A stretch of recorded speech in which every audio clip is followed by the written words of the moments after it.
suis heureux d'être là ce matin. Amen, amen. Je me sens bien. Je me sens dans ma maison ce matin. Amen, amen, En présence de mon Dieu. Et tout enfant qui est en présence de son Père se sent bien. Amen. Donc je suis dans la présence de mon Père et je me sens bien ce matin. Je salue l'Église et je suis heureux d'être parmi vous. Voilà, quelquefois le frère m'a appelé. J'ai eu quelques fois où je n'ai pas pu venir, mais je suis ce matin convaincu que c'est la volonté du Seigneur que je sois là. Amen. Je crois que derrière l'invitation du frère, il y a la volonté de Dieu. Amen. Amen. Vous savez, dans Isaïe 45, verset 15, il est écrit que nous avons un Dieu qui se cache. Dans le livre de Jérémie, chapitre 28 et verset 13, il est écrit qu'on peut le chercher. Il dit, vous me chercherez, vous me trouverez. Si vous me cherchez de tout votre cœur. Amen. Ce même Dieu qui se cache, c'est ce même Dieu qui nous demande de le chercher. Gloire à Dieu. Pourquoi alors? Parce que Dieu veut qu'on continue à le chercher une fois même qu'on l'a trouvé. Amen. Parce que Dieu se manifeste de façon différente à chaque fois. Et Dieu se manifeste de façon différente à chacun. Gloire à Dieu. Amen. Et ce matin, nous n'avons pas la connaissance totale de ce qu'est la parole de Dieu, puisque Corinthiens 13,9 va dire que nous connaissons partiellement. Et nous prophétisons que partiellement, et nous voulons écouter avec beaucoup d'attention ce que le Seigneur est en train de nous dire ce matin. Amen. Amen. Et combien même nous prêcherons encore ce matin, peut-être Bartimée ou Zachée ou d'autres, nous connaissons que partiellement. Amen. Amen. Ce matin, je voudrais, eh bien, dans ces quelques mots d'introduction, encourager l'Église, Gloire à Dieu. puisque 2 Timothée, chapitre 3, verset 1, va dire que dans les derniers jours, il y aura des temps dangereux, des temps difficiles, des textes vont dire des temps séduisants, des temps périlleux, dit quelques versions. Et dans ces temps dangereux, nous voulons plus que jamais nous attacher à Christ. Amen. Sachant que ce que nous vivons, frères et sœurs, n'est pas pour la mort, mais pour la vie. Amen. Amen. Et je voudrais que l'Église puisse lever votre tête, car votre délivrance approche. Amen. Et combien même certains se sentent dans une souffrance, j'aimerais vous dire que la souffrance n'est pas un ennemi de Dieu, mais un instrument de Dieu. La souffrance est un instrument que Dieu a choisi déjà avant la fondation du monde, puisque la Bible dit dans 1 Pierre chapitre 2 et au verset 20 que Christ est l'agneau de Dieu immolé avant la fondation du monde. 2 Timothée 1,9 va aussi dire que ça a été prévu avant la fondation du monde. Ça veut dire qu'avant que le monde soit monde, Christ était déjà crucifié. Mais où ça? Dans la pensée de Dieu. Amen. La souffrance avait déjà été prévue pour son propre Fils. L'Épître aux Hébreux va dire qu'il a appris l'obéissance par les choses qu'il a souffertes. Voyez-vous, quand on écrase un raisin, ça devient du vin. Quand on écrase de l'olive, ça devient de l'huile. Quand on met une semence dans l'obscurité de la terre, elle pousse, parce qu'elle est morte. Lorsqu'un diamant, on veut le former, on le met sous pression, et c'est alors qu'il est formable. Lorsque du pain, on veut faire du pain, eh bien, on aplatit la pâte et on la met au four. Et un parfum, pour qu'il soit un bon parfum, il faut que les fleurs soient écrasées. Amen. Quand tu te sens écrasé, oppressé dans l'obscurité et dans la souffrance, tu es en plein processus de transformation Amen. pour devenir la femme et l'homme que Dieu veut que tu sois. Amen. Que Dieu t'encourage ce matin, que Dieu te bénisse et qu'il t'accorde une vision supérieure à celle que nous avons Amen. pour pouvoir et bien comprendre ce que Dieu veut donner. Amen. Béni soit Dieu ce matin. Voilà. Eh bien, vous savez, il y a plusieurs manières de lire la Bible. En hébreu, on appelle ça le pshat, le remez, le drash et le sot. Ça veut dire qu'il y a une manière littérale, comme c'est écrit, la manière prophétique, la manière historique et la manière spirituelle. Et c'est vrai que beaucoup de fois, on aime bien des messages spiritualisés, ça me permet de mieux comprendre, mais ce matin, j'aimerais peut-être qu'on puisse voir quelque chose dans le littéral. Mais je ne voudrais pas que notre cœur se ferme à quoi que ce soit. Je voudrais qu'on puisse écouter la parole de Dieu simplement. Je suis venu et moi je suis assis avec vous avec beaucoup d'humilité, parce que je crois que rien vient de nous, tout vient de lui. Et puis voilà, je voudrais simplement apporter moi, petit serviteur de Dieu, servant un grand Dieu, ce que Dieu a mis sur mon cœur. Amen. Gloire au Seigneur. Voulez-vous qu'on puisse prier le Seigneur? Amen. Amen. En fermant nos yeux, et puis je vais demander donc à un frère de prier le Seigneur, amen, et de demander à Richard de prier le Seigneur pour moi. Seigneur, merci de t'être laissé trouver en vie. Amen. Et Seigneur, je veux te remercier pour la puissance de ta parole. Parce que tu dis que tu envoies ta parole et que tu les guéris. Seigneur, je veux te prier pour ton serviteur. Seigneur, tu lui as accordé l'assurance. Seigneur, qu'il soit cette flamme de feu. Seigneur, qu'il apporte ta parole, le mot de Dieu. Un seul mot de toi. Et ton serviteur sera guéri. Merci Seigneur pour ta parole. Merci de tout mon cœur. À toi la gloire, l'honneur et la victoire. Amen. Gloire à Dieu, amen. Voilà. Ce matin, je voudrais qu'on puisse spirituellement parlant boire un café et qu'on puisse se faire du bien l'un à l'autre à travers la parole de Dieu. Amen. Et je voudrais que l'on puisse écouter. Je voudrais qu'on lise quelques textes ensemble. Je ne veux pas m'excuser de lire la Bible, mais on va lire quelques textes ensemble. Hein? Allez, on prend la parole pour ceux qui ont la Bible. Le psaume 51, versets 1 à 19. On va lire entièrement. Le psaume 51 entier. En lui, l'introduction il dit au chef des chantres, psaume de David, lorsque Nathan le prophète vint à lui après que David fut allé vers Bathsheba. Ô Dieu, aie pitié de moi dans ta bonté, selon ta grande miséricorde, efface mes transgressions. Lave-moi complètement de mon iniquité et purifie-moi de mon péché. Car je reconnais mes transgressions, mon péché est constamment devant moi. J'ai péché contre toi seul et j'ai fait ce qui est mal à tes yeux, en sorte que tu seras juste dans ta sentence, sans reproche de ton jugement. Voici, je suis né dans l'iniquité et ma mère m'a conçu dans le péché, mais tu veux que la vérité soit au fond de mon cœur. Amen. Fais donc pénétrer la sagesse au-dedans de moi, purifie-moi avec l'hysope et je serai pur, lave-moi et je serai plus blanc que la neige, annonce-moi l'allégresse et la joie, et les os que tu as brisés se réjouiront. Détourne ton regard de mes péchés, efface toutes mes iniquités. Ô Dieu, crée en moi un cœur pur. Renouvelle en moi un esprit bien disposé. Ne me rejette pas loin de ta face, ne me retire pas ton Esprit Saint. Rends-moi la joie de ton salut, et qu'un esprit de bonne volonté nous soutienne. J'enseignerai tes voies à ceux qui les transgressent, et les pécheurs reviendront à toi. Ô Dieu, Dieu de mon salut, délivre-moi du sang versé, et ma langue célébrera ta miséricorde. Seigneur, ouvre mes lèvres, et ma bouche publiera ta louange. Si tu eusses voulu des sacrifices, je t'en aurais offert. Mais tu ne prends point plaisir aux holocaustes. Les sacrifices qui sont agréables à l'Éternel, c'est un esprit brisé. Ô Dieu, tu ne dédaignes pas un cœur brisé et contrit. Répands par ta grâce tes bienfaits sur Sion. Bâtis les murs de Jérusalem. Alors tu agréeras des sacrifices de justice, des holocaustes et des victimes tout entières. Alors on t'offrira des taureaux sur ton autel. Amen. On lit maintenant Éphésiens chapitre 1 et verset 4 jusqu'au verset 7. En lui, Dieu nous a élus avant la fondation du monde pour que nous soyons saints et irrépréhensibles devant lui, nous ayant prédestinés dans son amour à être ses enfants d'adoption par Jésus-Christ, selon le bon plaisir de sa volonté, la louange de la gloire de sa grâce qu'il nous accorde en son bien-aimé. En lui, nous avons la rédemption par son sang, la rémission des péchés, selon la richesse de sa grâce. Amen. On lit 1 Jean chapitre 1 et au verset 9. Si nous confessons nos péchés, il est fidèle et juste pour nous les pardonner et pour nous purifier de toute iniquité. Je continue à lire, je peux continuer à lire? Amen. Ésaïe chapitre 9, versets 10 à 20. Écoutez la parole de l'Éternel, chef de Sodome.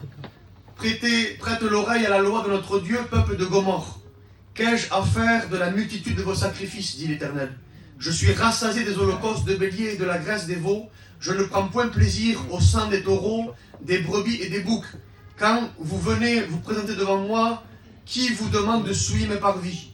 Cessez d'apporter de vaines offrandes, j'en ai en horreur de l'encens, les nouvelles lunes, les sabbats et les assemblées. Je ne puis voir les crimes s'associer aux solennités. Mon âme haït vos nouvelles lunes et vos fêtes, elles me sont à charge. Je suis las de les supporter. Quand vous étendez vos mains, je détourne de vous mes yeux.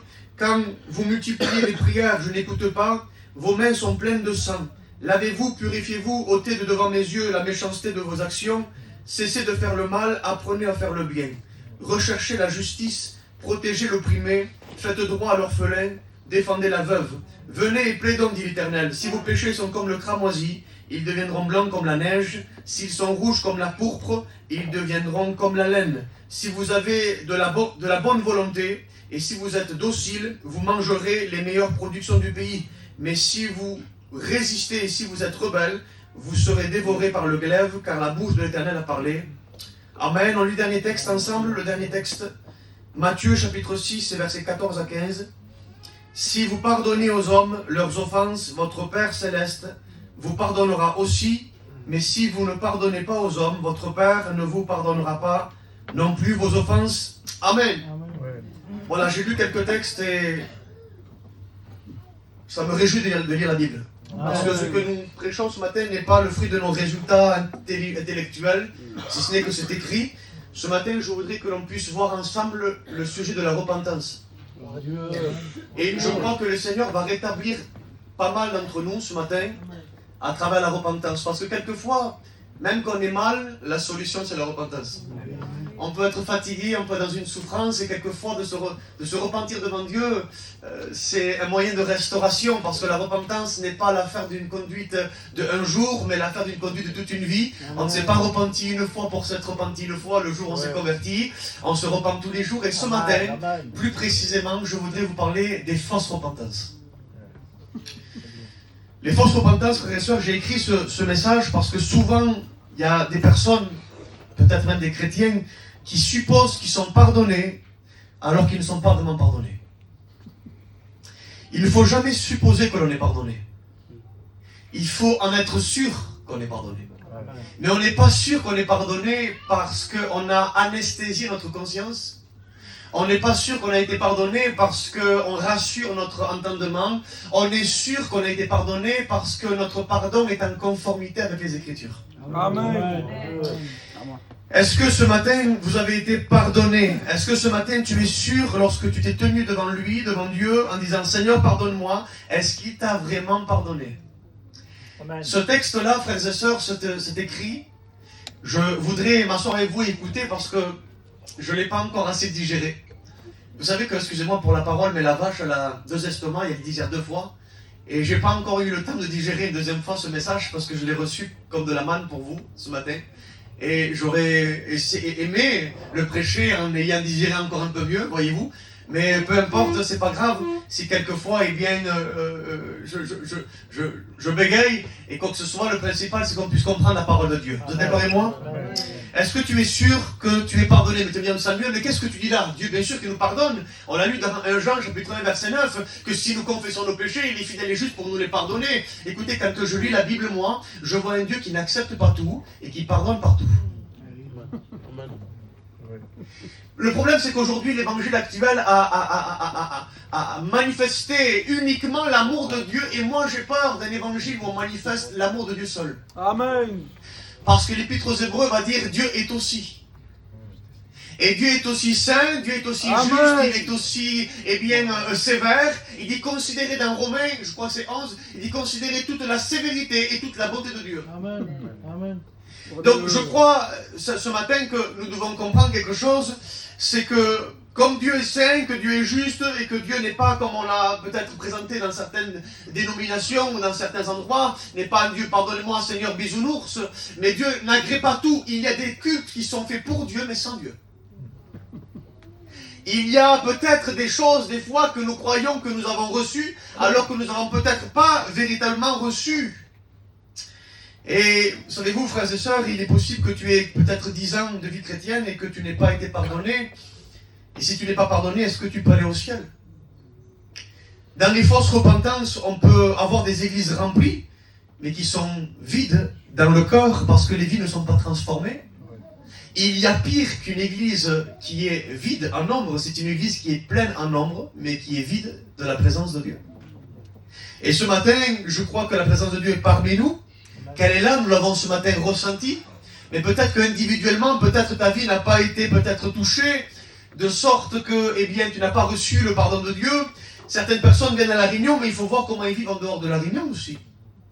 Est-ce que ces églises sont remplies de vrais convertis, ou est-ce que c'est des religieux qui sont morts et qui n'ont jamais eu la vie? Frères et sœurs, il y a des vraies repentances, mais il y a aussi des fausses repentances. est-ce que tu es un vrai repenti ce matin? N'oubliez pas que je vous aime et qu'un médecin, lorsqu'il voit quelque chose, il ne dit pas ça va aller. Il dit la vérité pour apporter un traitement. Il y a des médecins qui disent non, ça va aller. Alors tu ressens une paix, mais c'est une paix éphémère parce que la maladie va progresser et ça va s'empirer et tu vas te rendre compte que ce qu'on t'a dit était faux. Mais lorsque le médecin te dit la vérité, combien même ça fait mal au commencement, ça a pour but de te soigner par la suite parce que en ayant entendu la vérité, tu as ensuite le traitement pour être soigné. Que Dieu ce soir, ce matin, te donne la vérité de sa parole pour en être soigné. Alléluia. Je suis venu ce matin pour peut-être retirer ta fausse paix. Parce que certains sont camouflés par une fausse paix. Mais le Seigneur voudrait ce matin te pousser à la repentance pour t'apporter la véritable paix qui est issue du pardon. Parce qu'il ne peut pas avoir de paix s'il n'y a pas eu de pardon. Le psaume 32 dit « Heureux l'homme à qui les péchés ont été pardonnés. » Heureux! Donc ça veut dire malheureux celui qui n'a pas été pardonné. On ne peut pas être heureux et dans la paix si nous n'avons pas été pardonnés. Ainsi ce matin, c'est ce que nous allons voir ensemble. Alléluia. Je voudrais te dire la vérité. Est-ce que je peux dire la vérité ce matin? Amen. Amen, béni soit Dieu. Sinon tu vas venir à toutes les réunions, tu vas prier le Seigneur. Et puis si le Seigneur un jour vient nous chercher, peut-être que tu resteras ici. Et ce n'est pas l'objectif. L'objectif c'est que tu partes avec nous et qu'on parte tous ensemble avec le Seigneur. Béni soit Dieu. Amen. Si on parle de repentance, il faut savoir de quoi on se repent. Et on se repent du péché. Et le péché, frères et sœurs, c'est quoi? Sur quel jugement Dieu va établir le péché? Va établir son jugement par rapport au péché. Et la Bible dit dans Ecclésiaste 12-14, le jugement de Dieu par rapport au péché va s'établir sur toutes les œuvres qui sont commises de la naissance jusqu'à la mort. Sur tout ce qui est caché, selon Ecclésiaste 12-14 et Luc 12, versets 2 et 3. Sur les actions secrètes des hommes, selon Romains 2-16. Sur les paroles vaines prononcées de la naissance jusqu'à la mort, selon Matthieu 12-36, et sur les sentiments et les pensées du cœur, selon Hébreux chapitre 4-12. Il va avoir un jugement selon tout ce qui est caché et tout ce qui a été dit et pas dit. Parce que même ce qui n'a pas été dit parce que tu l'as pensé, c'est comptabilisé devant Dieu. Alors ce matin, je voudrais que l'on puisse comprendre que nous ne sommes pas des victimes devant Dieu, mais que nous sommes des coupables. Amen. Et que le mot repentance en hébreu, nacham, qui veut dire aussi dans une appellation hébraïque, céder à soi-même. Donc ne voyez pas ce matin la repentance comme un coup de marteau, comme disant quelque chose de négatif. Nous avons négativisé la repentance. Écoutez bien, la repentance, c'est céder à soi-même. Amen. Et ce matin, nous voulons rentrer dans cette profonde repentance. Est-ce que je peux prêcher la parole? Amen. Si j'ai le temps, frères et sœurs, je prêcherai, j'annoncerai quelques paroles. Je ne veux pas être long pour pouvoir citer quelques points de fausse repentance. La première point que nous allons voir, pourquoi il y a des personnes qui ont vécu des fausses repentances, c'est parce que certaines personnes se sont repenties et ont confessé devant Dieu, mais sans avoir Jésus dans leur vie. Des personnes peut-être qui sont inconverties et qui ont des fois même des religions étrangères, des catholiques en disant « Dieu, pardonne-moi ». Certains ont des religions étrangères mais n'ont pas accepté Jésus. Et quelqu'un qui n'a pas accepté Jésus et qui pratique une religion extérieure ne peut pas être pardonné puisque le sang de Jésus est pour celui qui ne veut plus vivre dans le péché. Amen. Il y a des personnes qui sont des religions étrangères et ils ne peuvent pas recevoir le pardon puisqu'il n'y a pas de pardon en dehors de la personne de Jésus. Amen. Il y a aussi une autre appellation et une autre chose, c'est qu'il y a des personnes qui croient en Jésus, mais qui viennent à la réunion et qui demandent le sang de Jésus, qui demandent un pardon, mais qui ne sont pas véritablement nés de nouveau. Des personnes qui n'ont pas véritablement été régénérées. Des personnes qui croient au Seigneur, mais peut-être ils ont levé une main dans une réunion, ils ne sont pas nés de nouveau, leur vie n'a pas changé, ils sont peut-être même baptisés, malheureusement peut-être pour certains, mais en réalité ils viennent à la réunion mais ne connaissent pas le Dieu de la réunion.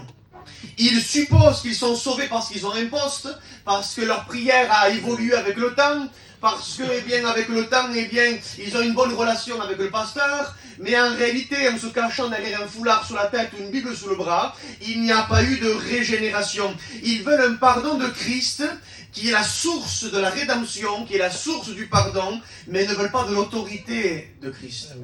Et ne veulent pas de Christ en tant que maître. Ils ne veulent pas du renoncement que la Bible demande d'avoir. Ils veulent le bénéfice de ce que Jésus donne, mais ne veulent pas de l'autorité de ce qu'il est. Alors, ils voudraient avoir le sang sans Jésus. C'est-à-dire qu'ils voudraient avoir le sang comme si le sang de Jésus serait dissociable de Jésus. Si vous voulez mon sang, vous me voulez à moi. Parce que le sang, c'est ma vie. Le sang, c'est moi. Et vouloir le sang, c'est vouloir Christ. Mais certains ont réussi à dissocier en voulant essayer d'obtenir le sang pour le pardon des péchés, mais tout en voulant désirer de vouloir vivre comme bon leur semble. Je n'ai jamais vu, moi, Dieu qui a adapté son évangile aux gens, mais j'ai vu Dieu qui a adapté, les gens à son évangile. Amen. C'est indissociable, frères et sœurs. 1 Jean chapitre 3, verset 6, il dira « Quiconque demeure en lui ne pêche point, quiconque pêche ne l'a pas vu et ne l'a pas connu. » Quelqu'un, frères et sœurs, qui refuse de devenir chrétien, parce qu'il y a des choses qu'il pratique et qu'il aime. Vous savez, avant de dire Seigneur, délivre-moi, il faut dire Seigneur, Seigneur, donne-moi du dégoût pour ce que je pratique. Parce que le sang de Christ est pour ceux qui ne veulent plus vivre dans le péché. Or, il y a des gens qui se réjouissent de ce qu'ils pratiquent dans le péché. Il y a des gens qui viennent à la réunion, mais lorsqu'ils sortent de la réunion, il y a une certaine pratique de péché qui fait en sorte qu'ils aiment ce qu'ils font et qui les empêche de naître de nouveau. Alors ils ont l'apparence de la piété, mais en réalité ils renient ceux qui ont fait la force. Alléluia. Sachez qu'il y a le pardon avec le L majuscule et il y a les pardons en minuscule. Le pardon, c'est lorsque tu as rencontré Jésus, que ta vie a changé, que tu t'es repenti, que tu as avoué, délaissé et que tu es né de nouveau. La Bible dit dans l'Hébreux chapitre 10 et verset 10, c'est en vertu de cette volonté que nous sommes sanctifiés par l'offrande du corps de Jésus-Christ une fois pour toutes. Il y a le pardon que nous avons reçu lorsque nous sommes nés de nouveau, et après être nés de nouveau, nous ne vivons plus dans le péché, mais nous continuons à pécher involontairement. Ainsi, il y a les pardons qui viennent par la suite, qui amènent à la sanctification et à la progression de vie. Amen. Vous êtes avec moi? Amen. Beaucoup de gens non convertis confessent des pardons de sanctification au lieu d'une repentance d'une vie. C'est-à-dire qu'ils viennent à la réunion et disent Seigneur, pardonne-moi de ma cigarette. Seigneur, pardonne-moi de mon mauvais langage. Ils veulent une repentance d'un fruit, tandis que ce n'est pas la repentance d'un fruit qu'on a besoin, mais la repentance de l'arbre. C'est pas ce que tu fais qui pose problème à Dieu, c'est ce que tu es. Parce que Dieu n'a pas de problème avec ce que tu fais, mais avec ce que tu es. Ainsi, les gens viennent à la réunion, demandant pardon à Dieu par rapport à un péché pratiqué ou visuel, mais en réalité, ce n'est pas ça, premièrement, que Dieu a besoin. Ça, c'est de la sanctification qui viendra après la nouvelle naissance. Ce qu'il a besoin, c'est que ta vie se repente. Amen. C'est que ta totalité de ton être vient à un état de repentance, non pas pour la petite cigarette, mais parce que tu es pécheur. Ce n'est pas parce que tu pêches que tu es pécheur, c'est parce que tu es pécheur que tu pêches. Vous êtes avec moi?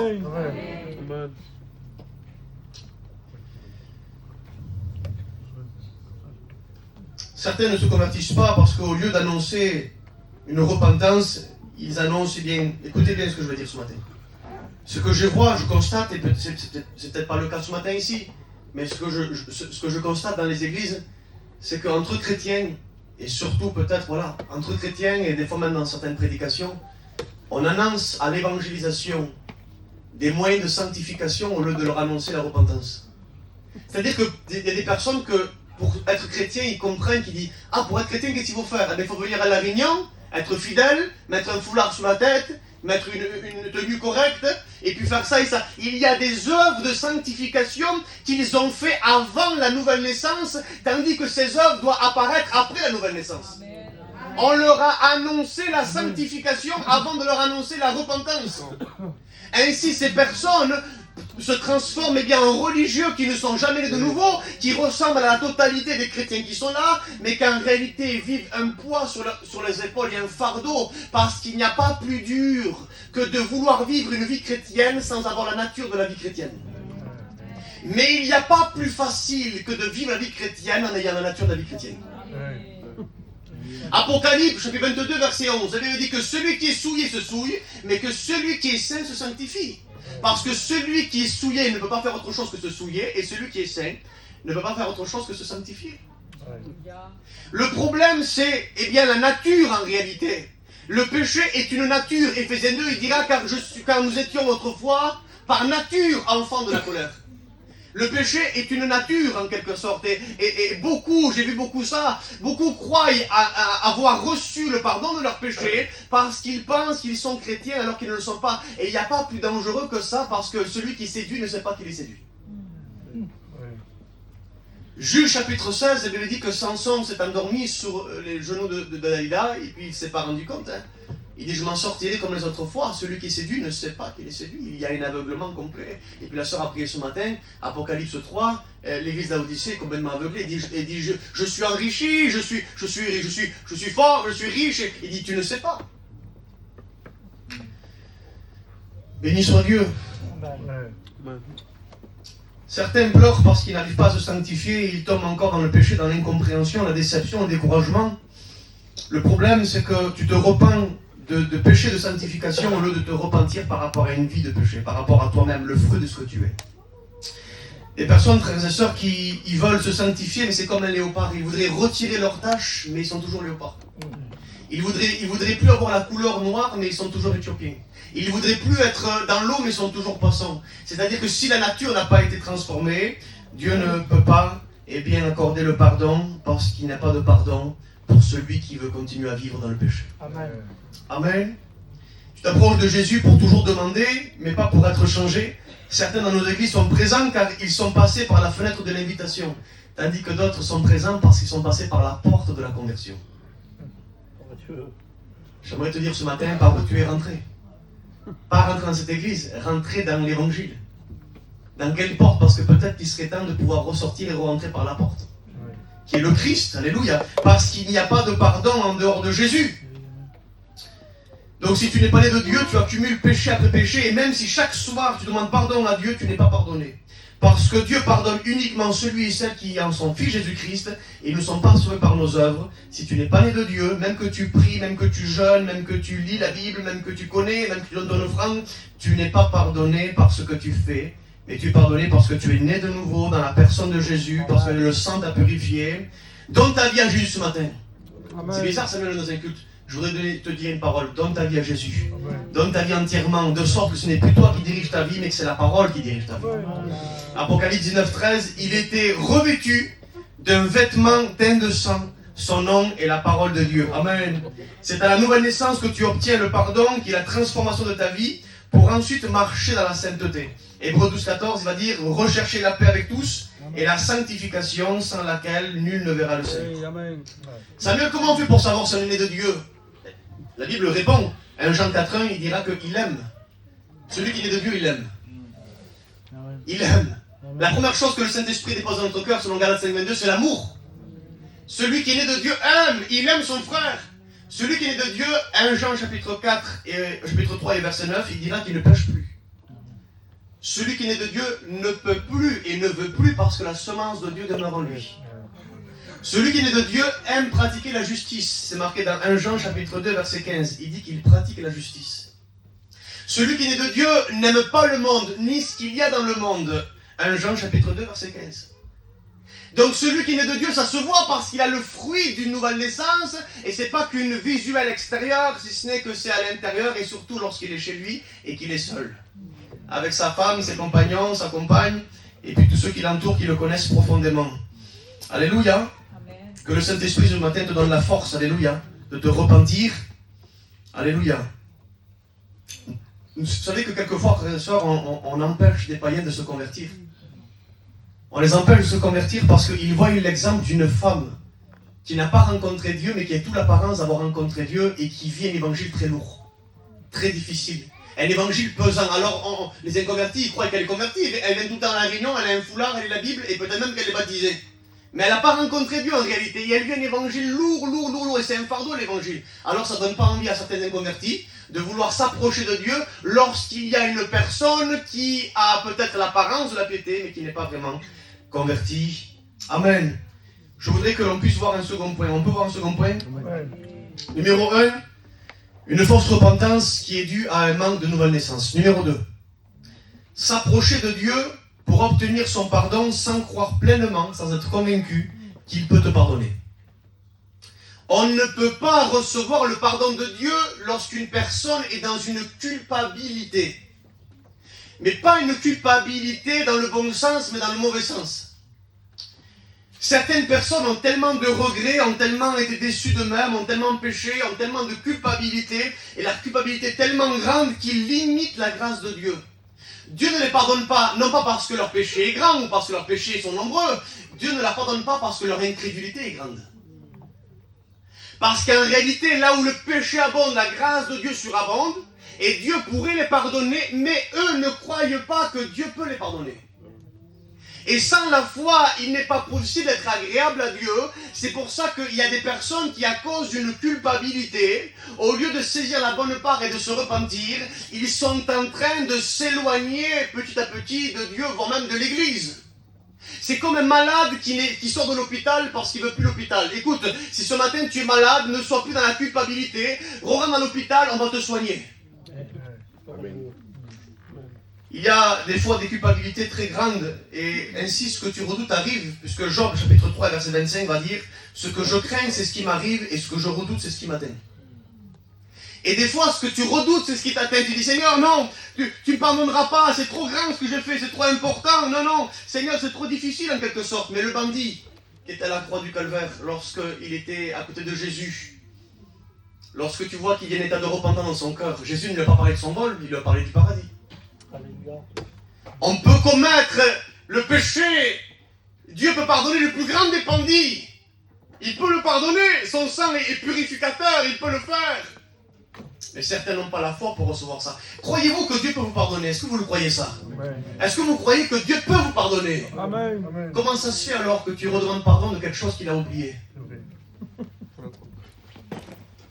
Michée chapitre 7 et verset 19. La Bible dit que lorsque Dieu prend nos péchés, il les jette au plus profond des mers et il ne s'en souvient plus. Or, certains sont experts dans la plongée. Ils prennent un masque et un tuba et ils plongent au fond de l'eau pour récupérer ce que Dieu a oublié. Ils remettent à la surface un péché que Dieu a oublié et ils le remettent en disant « Seigneur, pardonne-moi » alors que Dieu l'a déjà pardonné. Pourquoi? La culpabilité. Ça, avec cette culpabilité-là, le diable s'en sert pour t'arrêter, pour te stopper, pour te paralyser, pour t'empêcher d'obtenir le pardon de Dieu et d'obtenir ce qui est nécessaire. Parce que la culpabilité qui vient du diable te fait fuir loin de Dieu et t'empêche de recevoir son pardon. La culpabilité du Saint-Esprit qui convainc ton cœur de péché te ramène à Dieu et te pousse à la repentance pour obtenir son pardon. Ainsi, tu peux voir avec ça si la culpabilité vient du diable ou de Dieu. Si cette culpabilité que tu vis te pousse de Dieu et t'éloigne de Dieu, elle vient du diable. Si la culpabilité te rapproche de Dieu et te met à ses pieds, elle vient de Dieu. Amen. Sortez de la culpabilité. Amen. Parce que la culpabilité, c'est la religion. Quelqu'un qui est dans la culpabilité, c'est parce qu'en fait, il est dégoûté d'avoir fait une mauvaise œuvre et il aurait voulu faire une bonne œuvre, sauf que le salut, le pardon ne repose pas sur ce que tu as fait, mais sur ce que lui, il a fait à la croix. Amen. Donc désirer avoir une constante culpabilité, c'est vouloir un salut par ses œuvres. C'est pour ça que la culpabilité, elle est religieuse, tandis que quand on comprend que le sang est le repos de la grâce, ce n'est pas sur ce que j'ai fait, mais sur ce qu'il a fait. Je dis Seigneur, je ne mérite pas, mais je ne veux pas rentrer dans cette culpabilité qui m'empêche de recevoir, mais je veux une repentance qui me pousse à recevoir. Vous êtes avec moi? Si lui, il te dit qu'il t'a pardonné, tu es pardonné. Et toi, pardonne-toi toi-même. Certains ont besoin de s'auto-pardonner. C'est important, non? Certains ont besoin de sentir qu'ils sont pardonnés. Frère, je ne sens pas que je suis pardonné. Il se fie plus à ce qu'il ressent que ce qui est écrit. Il se confie plus en ce que le diable dit dans son oreille qu'à ce que la parole de Dieu a dit. Il a dit que si tu confesses tes péchés, il est fidèle et juste pour te les pardonner. Mais toi, tu crois plus que l'ennemi, ce qu'il te dit en te disant non, tu n'es pas pardonné. Non, tu ne peux pas recevoir. Non, tu en as trop fait. C'est trop important. Personne ne le sait. Je sais ce que tu as fait. Non. Écoutez, l'ennemi, vous savez, il a une loupe. Et une loupe, elle a deux côtés. La première côté, c'est pour pouvoir mettre petit. Hein, c'est pour voir petit. Et l'autre côté, si tu la retournes, c'est pour pouvoir gros. L'ennemi, pour te faire pécher, il tourne la loupe du côté petit. Il dit non, mais c'est rien ça, vas-y pêche, c'est rien. C'est pas grand chose ça. C'est tout petit, tu peux le faire, t'inquiète pas. Mais une fois que tu as péché, il se transforme en justicier de sainteté. Et il tourne la loupe. Il dit maman, ce que tu as fait. Mais Dieu ne te pardonnera pas ce que tu as fait là. C'est trop grave, c'est trop important. Tu n'es pas saint, tu es sale, tu es pécheur. Et lui se transforme en sainteté. Le souillé des souillés se transforme en parole de justice. Parce qu'il t'a eu avec sa loupe. J'aimerais te dire que le Seigneur ce matin te fasse réaliser que tu es pardonnable et pardonné par le sang de Christ. C'est possible pour toi. Ce Christ peut le faire. Amen. Certains croient plus en leur émotion qu'à la parole. Ne te laisse pas accuser par Satan ce matin. Amen. Que tu crois plus au langage du diable qu'à la parole. Tu fuis l'église des fois à cause du péché. Non. Viens au pied de Jésus-Christ. Et reçois son pardon. Vous imaginez si mon fils, par exemple, je lui dis, papa il s'en va, fais attention, tu joues avec le ballon là, fais attention, mon ordinateur il est sur la table. Si tu joues au ballon, tu vas casser mon ordinateur. Et il joue, le ballon frappe l'ordinateur tombe par terre et l'ordinateur se casse. Et puis quand j'arrive, mon fils il me voit, il dit, papa, pardon, il pleure, pardon, tu m'as dit de pas jouer, j'ai continué à jouer et j'ai cassé l'ordinateur. Et puis voilà, je regarde la situation et je suis embêté. Bon, sur le coup, je suis dégoûté de voir ça. Mais c'est mon fils. J'écoute mon fils. Bon, allez, je t'avais dit pourtant de pas le faire. Je t'avais dit de faire attention. Tu m'as pas écouté. Papa, il est pas content. Mais bon, allez, voilà. T'es pardonné. T'es pardonné. Mon fils, t'es pardonné. Et puis je m'en vais, je me couche le soir et le lendemain matin, je me réveille. Mon fils se réveille pour aller à l'école. Et il dit, papa, t'as vu hier soir, j'ai cassé ton ordinateur. Pardon. Papa, c'est bon, c'était hier, c'est bon, c'est passé. Je te dis que je t'ai pardonné. Amen. Et puis je vais travailler, et quand je reviens le soir, mon fils il vient me voir. Papa, t'as vu hier qu'est-ce que j'ai fait? J'ai cassé ton ordinateur. Il va finir par m'énerver. Pourquoi? Parce qu'il ne veut pas recevoir mon pardon. Il y a des personnes qui viennent devant Dieu et qui disent, Seigneur, pardon, Seigneur, pardon, Seigneur, pardon, mais il t'a déjà pardonné. Amen. Sache accepter le pardon de Dieu. Amen. C'est important qu'on accepte le pardon de Dieu. Amen. Ne te sens pas asphyxié. Vous savez qu'il y a 2 hommes dans la parole de Dieu qui ont eu le même comportement et un a accepté, d'autres non. Vous savez que Pierre et Judas ont renié Jésus. Pierre a renié Jésus. Judas a renié Jésus. Mais pourtant Pierre s'est repenti et Judas est resté dans sa position. Il a été asphyxié de sorte qu'il a fini par se suicider. Il s'est pendu. Pourtant ils ont commis le même péché, mais le comportement après le péché n'a pas été le même. Ainsi, l'un a obtenu pardon et l'autre n'a pas obtenu pardon. Amen. Donc, le problème, c'est notre comportement après avoir fait. Vous êtes avec moi? Amen. 3e point, je passe un peu plus vite. Fausse repentance. On est toujours dans le thème de la fausse repentance. Hein. Je m'excuse si c'est une prédication peut-être qui n'est pas sous l'atmosphère. Je sais que ça ne sollicite pas les applaudissements, mais on a besoin d'être, je ne veux pas dire enseigné, je suis pas, voilà, mais d'être exhorté l'un à l'autre. On a besoin de s'asseoir et de se... Dans les temps que l'on vit, on a besoin de ça. Béni soit Dieu. Et je crois qu'après la prédication, on pourra se repentir tous ensemble. Amen. Et rentrer dans cette restauration. Parce qu'un réveil, vous savez qu'est-ce que c'est un réveil? Ce n'est pas quand tout le monde pleure ou tout le monde se roule par terre. Un véritable réveil, c'est un retour à l'éternel. Béni soit Dieu. Amen. Il dit, déchirez vos cœurs et non vos vêtements. Amen. Revenez à l'éternel, va dire la parole de Dieu. Troisième point, pourquoi des fois on n'est pas pardonné, une fausse repentance, c'est parce que certains s'approchent de Dieu pour obtenir un pardon des péchés, alors qu'ils n'ont pas encore commis le péché. Mais ils savent qu'ils vont le commettre. C'est une demande anticipée d'un futur péché. Quelque chose, non? Merde. Il y en a qui disent que Dieu me pardonne de ce que je vais te dire, hein? Que Dieu me pardonne de ce que je vais te faire. Tu sais ce que tu vas faire et tu voudrais anticiper un pardon que tu n'as pas encore commis le péché. Il voudrait faire des réserves de pardon. Il voudrait faire du stock du sang de Jésus. Ils veulent la recherche du pardon. Tu es en train de jouer avec Dieu là. Tu es en train de te moquer de Dieu. Romains 6, verset 1 à 2, il dit, que dirons-nous donc? Demeurions-nous dans le péché afin que la grâce abonde? Loin de là. Nous qui sommes morts au péché, comment vivrions-nous encore dans le péché? Amen. Galates 5,13, frères, vous qui avez été appelés à la liberté, seulement ne faites pas de cette liberté un prétexte de vivre selon la chair. Ceux qui agissent ainsi, frères et sœurs, peuvent être surpris de croire qu'ils sont pardonnés, alors qu'en réalité, ils ne le sont pas. Ne vous amusez pas à pécher parce que Dieu vous pardonne, parce que le péché est une porte qui s'ouvre dans le monde spirituel et invisible.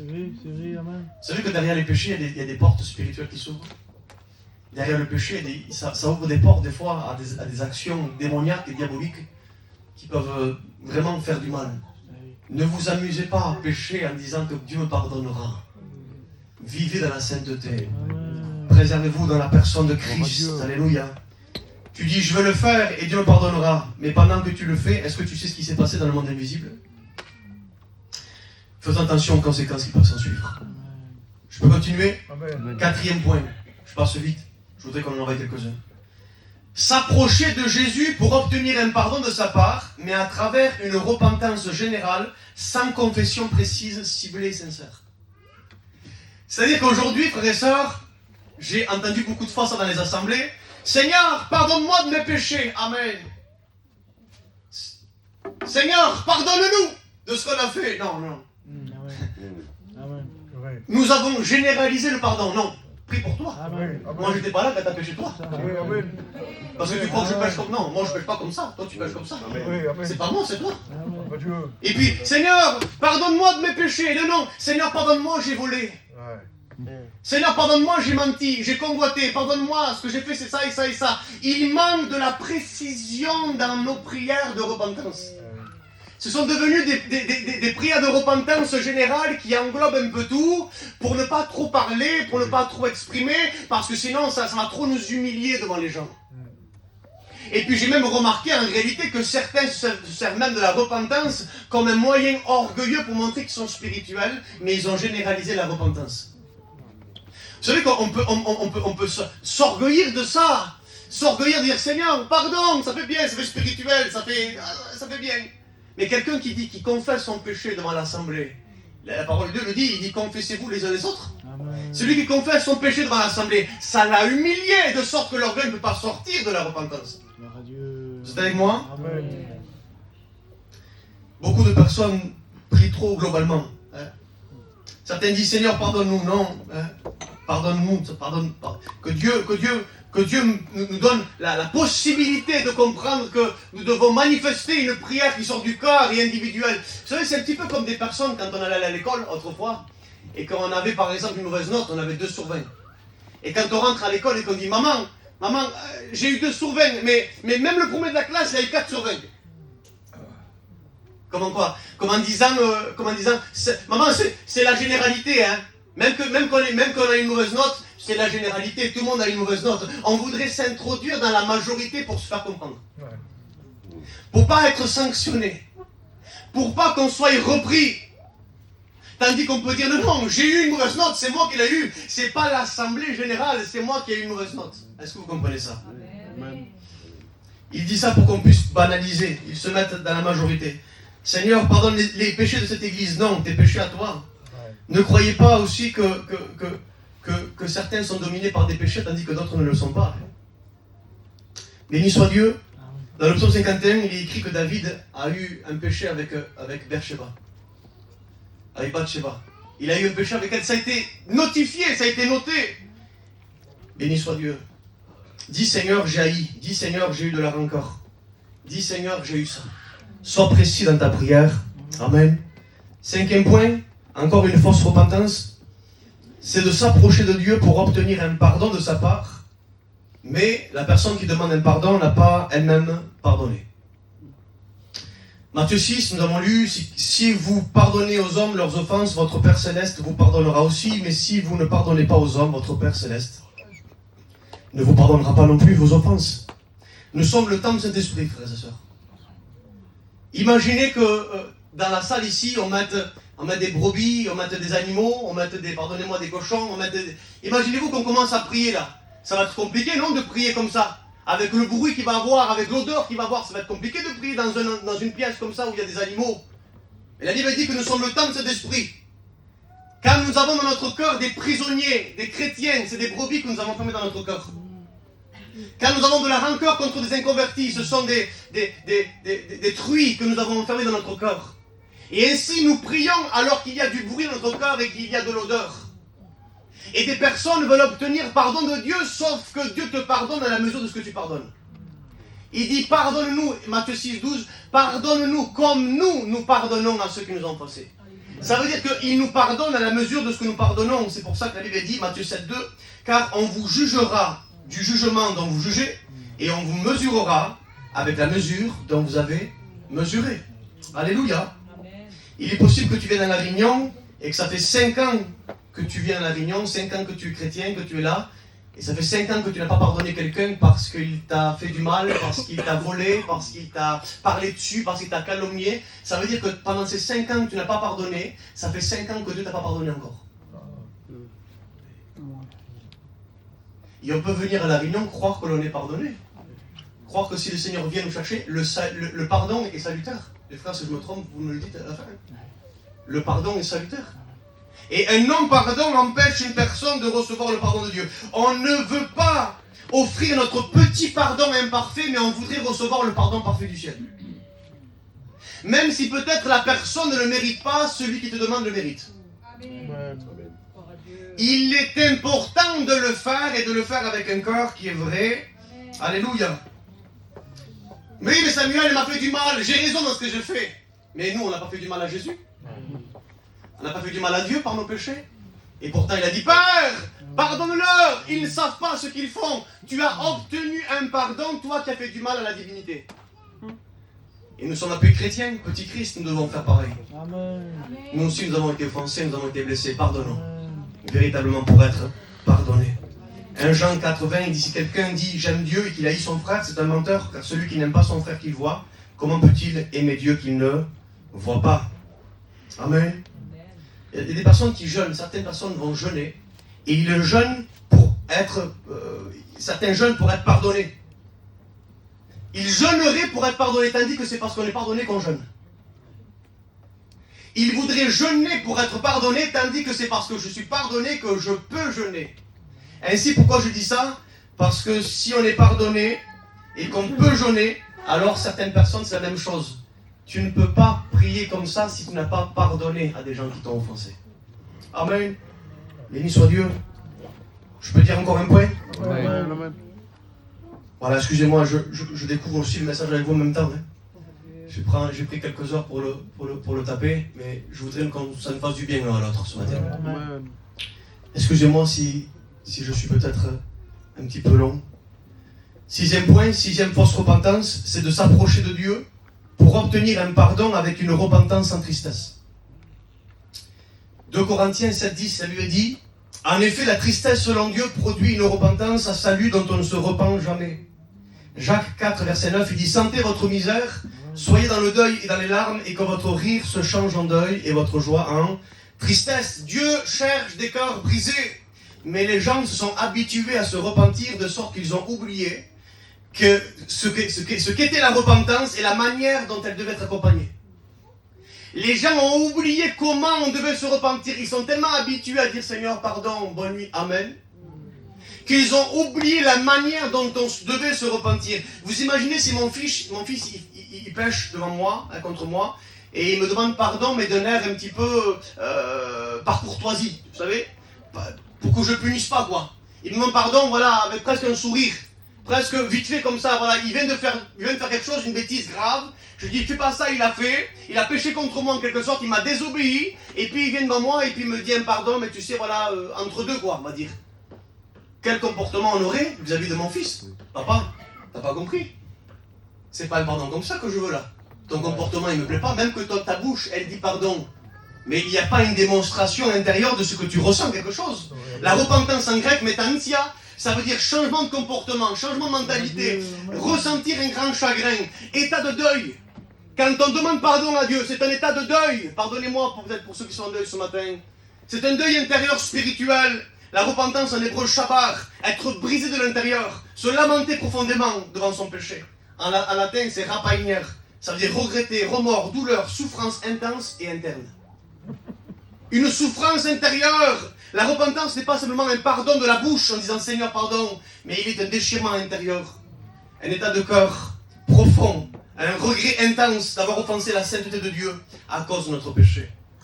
La repentance, ce sont des pleurs intérieures, mais peut-être aussi extérieures.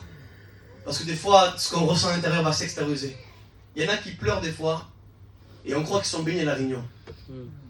Mais en réalité, peut-être ce sont que des larmes de culpabilité. Et Dieu voudrait ce soir qu'il y ait quelque chose de l'intérieur qui ressort à l'extérieur. C'est avec moi? 2 Rois chapitre 22, versets 15 à 20.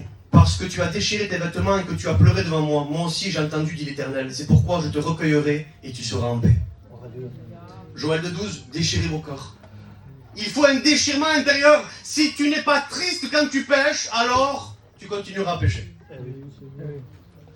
Si tu n'es pas triste quand tu pêches, alors Dieu ne te pardonne pas parce qu'il sait que tu vas continuer à pécher parce que Dieu est omniscient. Même certains, ils témoignent, de la manière dont ils témoignent, des fois ça me fait peur des témoignages. De la manière dont ils témoignent, tu te demandes s'il regrette sa vie ou pas. Il valorise plus encore ce qu'il était autrefois que ce que Christ a fait dans sa vie maintenant. Il fait une énumération de sa vie de sorte que de la manière dont il témoigne, peut-être ça laisse sous-entendre qu'il va recommencer son péché. Tellement qu'il aime ce qu'il dit. Écoutez, nous devons haïr notre ancienne vie. De sorte d'en avoir honte d'en parler. D'en parler n'est pas une fierté, ça devrait être difficile de le sortir parce qu'on voudrait valoriser ce que Dieu a fait dans notre vie maintenant. Certaines personnes viennent à l'église, ils chantent, ils louent, ils prient le Seigneur. Écoutez, je voudrais vous dire quelque chose. Ne chantons pas des cantiques. Ne louons pas le Seigneur tant qu'on n'a pas pleuré. Il faut qu'il y ait une repentance. Si ta vie n'est pas en conformité avec Dieu, ne chante pas. D'abord repens-toi et après chante. Amen. Psaume 33, la Bible dit, la louange convient aux hommes droits. Ça veut dire que la louange ne convient pas aux hommes pas droits. Ça veut dire qu'on a encouragé des gens, il y a des inconvertis qui viennent dans nos réunions des fois. Ils chantent, ils connaissent toutes les cantiques. J'aimerais vous dire, arrêtez de chanter, chantez plus. Parce que Dieu n'écoute pas la louange des hommes et des femmes qui ne sont pas droits. Il écoute leur repentance. Amen. Et une fois qu'il s'est repenti, il écoute la louange après. Chantez, chantez, chantez, c'est quand on se repent. D'abord la repentance, d'abord la restauration, d'abord la nouvelle naissance, et après on peut chanter. Amen. On loue Dieu qu'une fois qu'il y a eu réparation et restauration. Le problème c'est qu'il y a des personnes qui viennent à la réunion et on chante joie, joie. Le problème c'est qu'ils veulent recevoir de l'évangile sans passer par la tristesse. Et dans Matthieu 13,20, il est écrit tout simplement que celui qui reçoit la parole aussitôt avec joie, par la suite, la parole n'a pas pris de profondeur parce que le terrain était rocailleux. Il y avait des racines, il y avait des choses qu'il ne fallait pas. Quelqu'un qui veut venir à Dieu et qui passe de la tristesse du monde à la joie de Dieu sans passer par la tristesse selon Dieu, ne peut pas être béni. Béni soit Dieu, que Dieu ce matin nous accorde cette sainte tristesse. Nous ne nous cachons pas derrière quelques cantiques, alléluia. 7e point. Des personnes ne reçoivent pas le pardon de Christ parce qu'ils s'approchent de Jésus pour obtenir le pardon des péchés. Mais sans savoir, écoutez bien encore un petit peu, laissez-moi 5 minutes, ça vous va 5 minutes j'énumère juste les derniers points pour qu'on puisse comprendre. Peut-être ça te servira pour plus tard. Vous comprenez ça?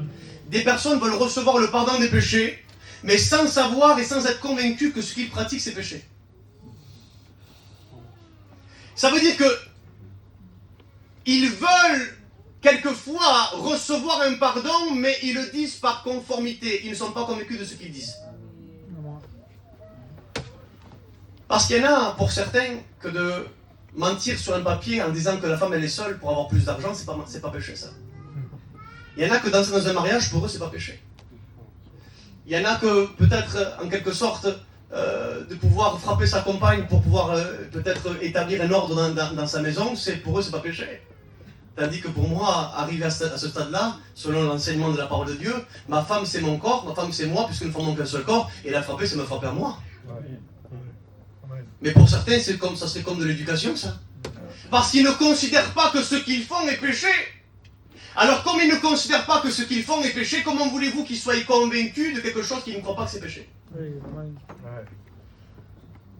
C'est pour ça que quand tu ne sais pas si ce que tu fais c'est péché ou pas, ne dis pas Seigneur pardonne-moi. Dis Seigneur convainc-moi si c'est péché. Parce qu'en étant convaincu que c'est péché, alors à ce moment-là tu pourras bien te repentir. Mais si tu te repens de quelque chose que tu n'es pas convaincu, ainsi tu ne peux pas obtenir pardon parce que ta repentance n'est pas une repentance en conformité avec l'Écriture. Vous êtes avec moi? Je cite encore quelques textes. Allez, je passe à un autre point, pour pas être long. 8e point, s'approcher de Jésus pour être pardonné, mais sans prendre de réelle décision d'abandonner. La Bible dit que celui qui avoue et délaisse obtient, mais il y a des personnes qui avouent, Seigneur pardonne-moi, mais qui ne veulent pas délaisser. Et celui qui avoue mais qui ne délaisse pas n'obtient pas miséricorde. Toutes les fois où tu pêches mais tu ne veux pas délaisser ton péché, et va prendre une décision radicale, une décision qui soit basée sur la parole de Dieu, une décision ferme, une décision qui soit produite par le Saint-Esprit selon le vouloir et le faire, eh bien tu continueras à pécher. Une vraie repentance s'accompagne toujours de décisions. Dieu peut lire dans ton cœur si tu as vraiment l'intention de changer ou pas. Encore un point. 9e point. Pourquoi fausse repentance? De s'approcher de Jésus pour être pardonné sans réparer la conséquence. Il y a des fois des péchés qui ont besoin de réparation. Zachée a péché, Jésus-Christ est rentré dans sa maison, mais il a redonné en quadruple ce qu'il avait volé. Écoutez, je viens et je blesse quelqu'un. Imaginons que par ma parole, je blesse quelqu'un, le frère, je le blesse. Je le blesse. Et puis je vais à la réunion et je dis, Seigneur, pardonne-moi, je l'ai blessé. Qu'est-ce qu'il va me dire le Seigneur? Mais vas-y lui dire pardon. À lui. Hein. Vas-y réparer. Répare, et après ton pardon aura efficacité devant moi. Il y a des fois, pour obtenir pardon, quelquefois, il y a besoin de réparation. Exemple, mon fils, il prend la télécommande, il la jette sur la télé se casse. Qu'est-ce que t'as fait, papa? Ah, je l'ai cassée. Qu'est-ce que t'as fait? Oh, c'est pas bien. Je le pardonne. Mais la télé est toujours cassée, il faut la réparer. Pardon ne veut pas forcément toujours réparation. C'est pas parce que j'ai pardonné que forcément c'est réparé. C'est pour ça que lorsque Adam et Ève ont péché, Dieu les a revêtis d'un vêtement de peau. Parce que non seulement il leur a pardonné, parce que le sang a coulé, mais il a également couvert leur nudité, il a fait réparation. Donc quelquefois, frères et sœurs, nous voulons recevoir le pardon des péchés de Dieu, mais nous refusons de réparer certaines choses. Si tu as volé, va rembourser. Si tu as menti, va dire la vérité. Si tu as parlé, va demander pardon. Il y a des fois des réparations qui dépendent de nous. Parce qu'il y a des pierres que lorsque Christ est ressuscité, la pierre avait été roulée par des anges, mais il y a des pierres que c'est nous qu'il faut qu'on roule, parce que dans Jean 11, lorsque Lazare est ressuscité, il a dit aux hommes, ôtez vous-même la pierre. Donc Dieu te convainc ce matin de pouvoir rouler la pierre. Si ton frère a quelque chose contre toi, dépose ton offrande et réconcilie-toi. Nous voulons arranger avec Dieu sans arranger avec les hommes. C'est pas possible. 10e point, certains veulent recevoir le pardon de leurs péchés, non pas parce qu'ils ont blessé le cœur de Dieu par le péché, mais pour pouvoir retrouver des avantages auprès de Dieu. C'est important, non? Je redis. Il y a des personnes qui voudraient dire, Seigneur, pardonne-moi, mais en vérité, la motivation de demander pardon, ce n'est pas parce qu'on a offensé son cœur par le péché, parce que son cœur a été touché, parce qu'on a altéré, on a touché en quelque sorte son cœur. Dieu nous aime et quelquefois on le blesse, on va dire en quelque sorte, sa sainteté, vous voyez ce que je veux dire? Et quelques personnes des fois demandent pardon à Dieu, mais non pas par amour pour Dieu, mais parce qu'ils veulent rétablir quelque chose avec Dieu. Ils demandent pardon. Moi j'ai déjà entendu des gens en disant, demande pardon à Dieu, vite, sinon tu vas rater des bénédictions. Sinon les promesses de Dieu vont pas s'accomplir dans ta vie, hein, si tu n'es pas en règle avec lui. Hein. On se met en règle, non pas par amour pour lui, mais on se met en règle parce qu'on attend quelque chose de lui. Amen. Quelle est la motivation qui te pousse à la repentance? Il y a des personnes qui se repentent uniquement parce qu'ils veulent être utiles devant Dieu. Ah, si je ne me repens pas, le Seigneur va plus servir de moi, je serai plus loin, j'aurai plus ça. Ils sont dans une repentance par intérêt. Et cette repentance par intérêt peut être problématique parce qu'elle démontre un manque d'amour de Dieu. Je cite deux textes, deux raisons encore et j'arrête de prêcher. 11e point, il y en a 12. 11e point, certains veulent un pardon de Dieu pour ne pas se faire attraper. Seigneur, pardonne-moi, mais en réalité, ce qui les a poussés à demander un pardon, c'est parce qu'ils ne veulent pas que ce qu'ils ont fait puisse être ébruité autour d'eux. Ils sont plus contraints à vouloir avoir un bon témoignage au regard des hommes qu'en réalité d'avoir offensé Dieu. Ils ne veulent pas que ça s'ébruite et donc ça les pousse à la repentance. Dernier point, certains veulent un pardon en se justifiant que ce n'est pas leur faute. Oui Seigneur, moi je suis Adam, mais c'est pas ma faute, c'est la faute à Ève. Oui Seigneur, moi je suis Ève, mais c'est pas ma faute, c'est la faute au serpent. Demander pardon, mais toujours en introduisant quelque chose qui permettrait de pouvoir avoir gain pour ta part. Se justifiant toujours. Non mais Seigneur, c'est pas trop ma faute. Tu comprends Seigneur, hein? Tu comprends comment c'est difficile quelquefois la situation. Tu comprends comment Marie est convertie, hein? Tu comprends pourquoi je fais ça Seigneur. Tu le sais toi, hein? Cette phrase, tu sais tout toi, hein, Seigneur, hein? Donc on argumente et on voudrait une repentance qui soit mélangée avec un sentiment qui n'est pas entièrement de culpabilité. Voilà ce que je voulais annoncer ce matin à l'église, tout simplement. 12 points. Et je voudrais dire qu'est-ce que c'est une bonne repentance. Une bonne repentance, c'est venir auprès de Dieu en Jésus reconnaître sa faute, la considérer comme une faute. Croire que Dieu va nous pardonner, décider de l'abandonner. Tu n'as aucune joie lorsque tu te repens, mais une tristesse selon Dieu. Tu ne te justifies pas. Tu n'attends pas que Dieu puisse préciser quelque chose, mais tu dis tout ton péché tel qu'il est. Tu te relèves et tu oublies de sorte que la culpabilité disparaisse, et c'est ainsi que Dieu te pardonnera en te lavant dans le sang de Christ. Voilà ce que c'est la repentance. Voulez-vous compris le Seigneur? Excusez-moi d'avoir peut-être été long ce matin. C'est peut-être l'une des premières fois que je prêche de cette manière-là. Mais voilà, Dieu connaît tout. On se repent ce matin ensemble. La repentance, c'est s'aider à soi-même. Seigneur, nous te glorifions ce matin de ce que nous venons devant toi. Non pas par nos forces, mais par ta grâce. Et nous te prions ce matin que tu nous pousses à cette repentance selon Dieu. Seigneur, et que cette repentance, Seigneur, soit pas une repentance